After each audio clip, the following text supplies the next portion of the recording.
Welcome to the Rusted Garden Homestead. Today is July 11th. We are on tour 12. Going to be changing up this tour format a little bit going forward, but I'll talk about that in the video where I actually make changes. Going to be adding in some Q&A and some different things. Last week or so we've had rain just about every day, lots of rain. In fact, 2 sinkholes have opened up around my property that I'm taking care of now. With rain comes great growth of weeds and your plants, and I wanted to just start here. This is my raised bed area. You know, just for background, I've set up my main garden in different ways so that you can kind of look to see what pieces may fit your needs. So raised bed area here, this whole bed is just shredded hardwood in there and organic fertilizer. I did not put any soil in. These plants are doing extremely well. Let me start with the tomato. Tomato's doing great. With the storm, this branch here split off just about all the way from the main stem down there, and the leaves were all wilting. You can save your plant by securing it to a stake, lifting it up, making sure it stays connected to the main stem, and then just mound the earth up around it, and new root systems will form. And these leaves are all starting to come back. And the reason that works is you can see all these bumps on here. These are actually root nodes. They're gonna root out if they were contacting the ground and stayed contacting the ground, they would start forming roots. Same thing's going to happen down here where I mounded it up, so this branch will be perfectly fine. Growing in shredded hardwood, their plants are doing really well, especially this zucchini. If you get in there, you can see zucchini down in there. There's one back there, there's actually 2. They'll all get harvested. I'll be doing a video on mid-season care of your squash and zucchini plants. Things are looking good. Third wave of tomatoes. They're greening up, doing well. I was just, you can see the remains of a project I was working on. I was boxing in my cherry tomatoes with string, cleaning up the bottoms. I just did a video on that, but this hedge is doing well. From Eco Garden Systems, I'm affiliated with them. I'm going to be testing out that product, and it's doing really well. I'll talk about that in future videos. If you don't have space, growing in these containers works well. And the peppers, tomatoes, squash and zucchini are starting to take off. Just dropped in a little rosemary plant. Coming over to the main area, I pulled out all my peas. These are yard-long beans that are starting to produce nicely. You can see how long the beans get. Tomato tower over there looks great. Started cleaning up some of the older vegetables. I had lettuce all in there. I put in sunflower seeds. These are the Roxanne radishes, which are huge.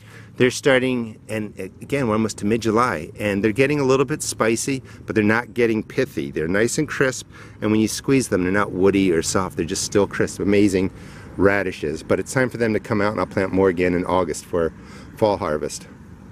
Second wave of cucumbers on different trellises, doing well and ready to be kind of tucked back up in there. This is okra, different sizes. This is a little bit too big to harvest. As they start getting bigger, they get a little bit woody. You want to catch them right about that size. Asparagus is doing well. This is the bed I'm going to be cleaning up of zucchini and squash for the next video. You can see them in there. The melons are taking off. I'll be doing videos on taking care of the watermelons. I built little benches for them, different sizes, using ag fabric, garden mesh to support them growing. That's ready to come out. That's ready to be some sort of zucchini, squash, eggplant. Harvesting lots of cucumbers out of this plant. Actually, there's 2 in there. You can see more ready to come out. Eggplants are tucked in there. Got some starting down there. And you can see I was really packing a lot into this 4-foot by 8-foot space. Cantaloupe starting to fruit. You can pack a lot into the space if you grow some of the vines vertically. Taking a look right in there. Butternut squash doing okay. Tomato hedge of the All-America Selections. Well, this isn't really a hedge, but I packed them closely. It looks like one. But there's 1, 2, 3, 4, 5 tomato plants, all over 6 feet tall in this space. But the Chef's Choice varieties and Juliet over here, I'll be doing videos on them. Here are the Grow Off tomatoes. I'll give you a quick update, quick look at them. That's the red beefsteak, loaded, doing well. It's not quite as high as it typically gets, but I'll take that. It's producing nicely. Here is the Big Zack. I thought again would be higher or taller, but it's getting there. It's going to get over 6 feet. I decided, I said in other videos too, I'm letting it flower, letting it form whatever fruit it wants. I'm not removing fruit. But here are the first tomatoes, and that's my hand. So I'd like that one to get to at least 2 pounds. This way I get a little bit of a garden street cred. So the garden's doing well. Coming in here, I have my red Russian kale. Kale, believe it or not, sometimes you think it's just a cool weather crop. It will grow fall, sometimes over winter. Then you can pick flowers off of it and buds and eat those. You can plant your new crops in spring. They'll grow spring, summer, and through the fall. So it's really a 3-season crop. In some places it will overwinter. Maryland Zone 7 it will, where I'm at. And it will come back the next year. It's a biennial, and you can eat all those flowers and buds, and they're really delicious. Did a video on the Bug Hotel and just how to set that up, and all the flowers are coming in nicely. Right in this space, we're under construction. You can see, so that's just from the rain last night. Planting in my fruit bushes into there. I got to figure out where I'm going to put these grapes. Dropped in my fig plant. So this will be part of the fruit section. Here's where the grasses, the weeds just took over. I'll be taking care of that today. But these are all my blueberries, and they can stand for having some grass growing in there and stuff like that. Big red ball to hopefully spook deer. Trash. This was some fabric that I quickly put down, and I didn't weight it down like I did in the video. We'll walk back that way, where I'm covering cabbages down there. So the wind blew this off. So it's not really effective. If you're going to use this kind of fabric, make sure that it's weighted down so that it doesn't blow over. And then I think you might have seen in a couple minutes ago when I walked by here, we have the white moth flying around, which lays the eggs of the cabbage looper.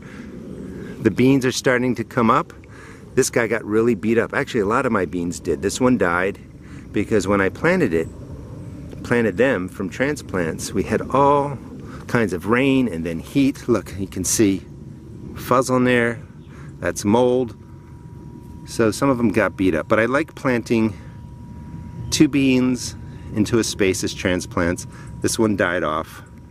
That completely died off, both of them. So I have room to add more. But you know, sometimes when it gets really hot, lots of rain, no matter what you do, problems are going to come to the garden. In here, for instance, I had an issue. This is my acorn squash, and I think I told you, I put in 2 plants, and I forgot to come and thin one earlier. So I had to break one whole plant out. It was just getting overrun. You can see a little acorn squash starting in there. It was just too much. It was packed in there too much. The plant that I removed started to wilt. When I came in here, and you can see that they're back, there was an ant colony forming, and I'm taking care of that right now with peppermint oil spray.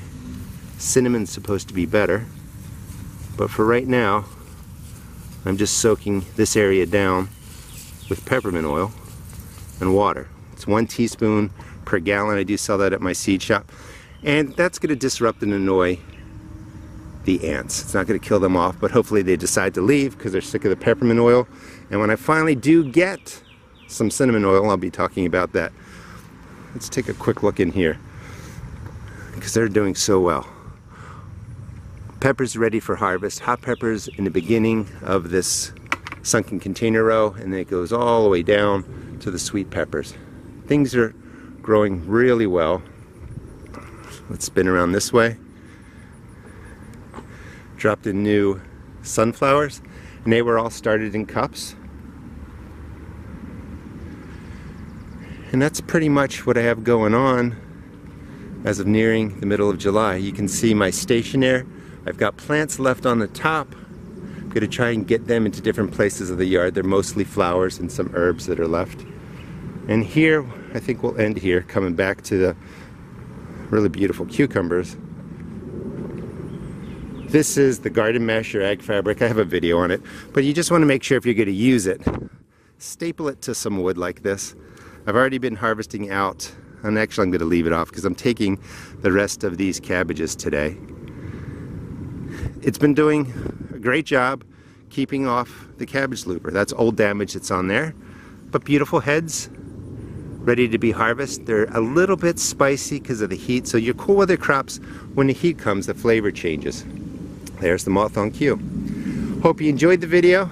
This gives you some inspiration, some ideas on what you can grow in your garden. Your garden doesn't need to be this big. Just pick what might work for you. See how it goes. Thanks so much for watching, and check out my seed shop at therustedgarden.com.